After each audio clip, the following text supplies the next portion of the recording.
रसिक प्रेक्षक, मी कुमारी आर्या निलेश शिवेकर, श्री शिवाजी विद्या मंदिर चाकण, इयत्ता 8वी ची विद्यार्थिनी. विषय मांडते ओळख श्री ज्ञानेश्वरीने मला काय दिले. या अत्यंत जिव्हाळ्याच्या आणि आत्मस्पर्शी विषयावर माझे मनोगत मांडणार आहे. हा विषय केवळ ग्रंथाविषयी नाही, तर माझ्या जीवन प्रवासातील दिशा, मूल्ये, विचारांची बैठक आणि आत्मभान या विषय आहे. कारण श्री ज्ञानेश्वरी हा ग्रंथ वाचला जात नाही, तर अनुभवला जातो, समजून घेतला जात नाही, तर जगला जातो. महाराष्ट्राच्या सांस्कृतिक, आध्यात्मिक आणि वैचारिक परंपरेचा कणा असलेल्या श्री ज्ञानेश्वरींची निर्मिती संत श्रेष्ठ ज्ञानेश्वर माऊलींनी केली. अवघ्या 16-17 वर्षाच्या वयात अलौकिक प्रतिभेने आणि अपार करुणेने त्यांनी भगवद्गीतेतील घन तत्वज्ञान सामान्य माणसाच्या बोली भाषेत ओवी रूपात मांडले. त्यामुळे ज्ञान हे मोजक्याच विद्वानाचे न राहता शेतकरी, कष्टकरी, स्त्री, पुरुष, वृद्ध, तरुण अशा सर्वांचा श्वास बने.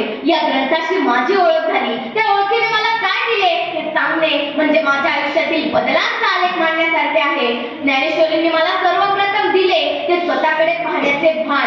कारण आजच्या धावपळीच्या जगात आपण सतत बाहेरच्या जगाकडे पाहतो. यश, पैसा, प्रतिष्ठा, तुलना. पण ज्ञानेश्वरी सांगते की खरे उत्तर आत आहे. आत्मा हा नाशरहित आहे, देह हा नाशवंत आहे आणि या दोघांतील फरक ओळखणे म्हणजेच जीवनाची खरी ओळख आहे. हे तत्व केवळ वाचून संपत नाही, तर आचरणात आणताना माझ्या विचारसरणीत बदल घडवून आणते. संकटाच्या वेळी, अपयशाच्या क्षणी किंवा अहंकार वाढू लागला की ज्ञानेश्वरींची आठवण मला स्थिर करते. ज्ञानेश्वरींनी मला कर्मयोगाची शिकवण दिली.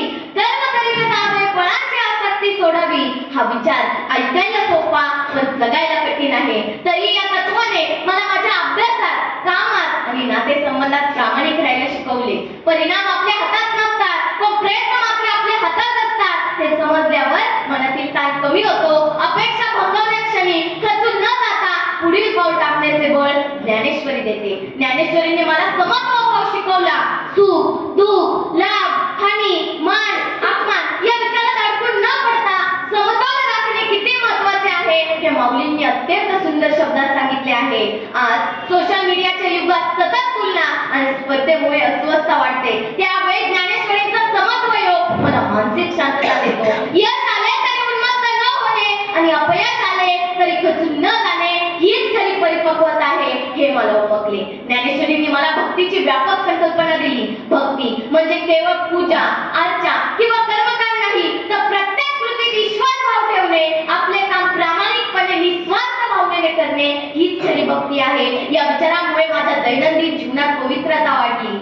घरची कामे, अभ्यास, समाजातील वर्तन सर्व ठिकाणी प्रेमभाव ठेवण्याची प्रेरणा मिळाली. ज्ञानेश्वरींनी मला मानवी मूल्यांची जाणीव करून दिली.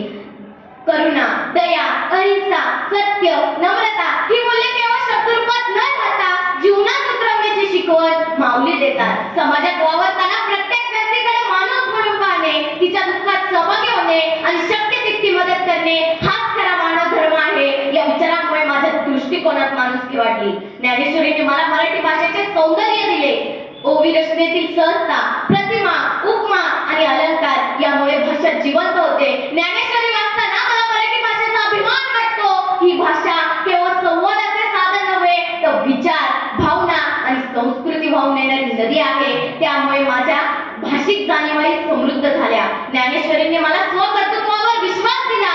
ईश्वरावर श्रद्धा ठेवत असताना स्वतःच्या प्रयत्नाचे महत्त्व विसरू नये हे माऊली ठासून सांगतात. त्यामुळे अंधश्रद्धेपासून दूर राहून विवेकबुद्धीने निर्णय साधण्याचे बळ ज्ञानेश्वरी देते.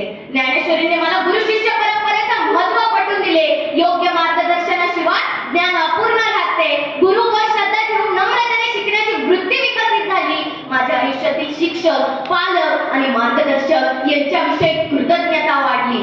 शेवटी समारोप करताना मी एवढेच म्हणेन, श्री ज्ञानेश्वरीने मला जीवनाकडे पाहण्याची नवी दृष्टी दिली. विचारांची खोली, मनाची शांती, आचरणातील पवित्रता आणि समाजभिमुखता हे सर्व मला ज्ञानेश्वरीमुळे लाभले. माझी ओळख आज जर अधिक सुसंस्कृत, समतोल आणि संवेदनशील व्यक्ती म्हणून होत असेल तर त्यामागे श्री ज्ञानेश्वरींचा मोठा वाटा आहे. म्हणूनच अभिमानाने आणि कृतज्ञतेने मी म्हणू शकते, श्री ज्ञानेश्वरीने मला जीवन समजून घेण्याचे अमूल्य दान दिले आहे. मनपूर्वक धन्यवाद.